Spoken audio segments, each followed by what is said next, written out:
محمد منير ممكن ما تكونش العلامة اللي عملها في السينما المصرية علامة طاغية.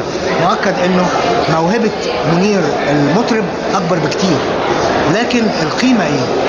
انه السينما المصرية لو حد تأملها تأمل صحيح منذ بزوغ البدايات، يعني برجع لك للعشرينيات، ستجد انها وجه اخر للحالة الغنائية.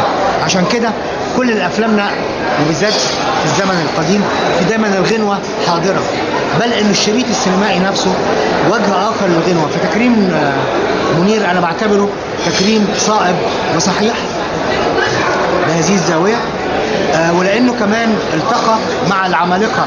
يعني يكفي انه كان الورقة الرابحة عند مخرج عبقري زي يوسف شاهين في اكتر من عمل فني، فتكريمه كان ضرورة. الحقيقة انه صعود منير على خشبة المسرح كان صعود مهم وحيوي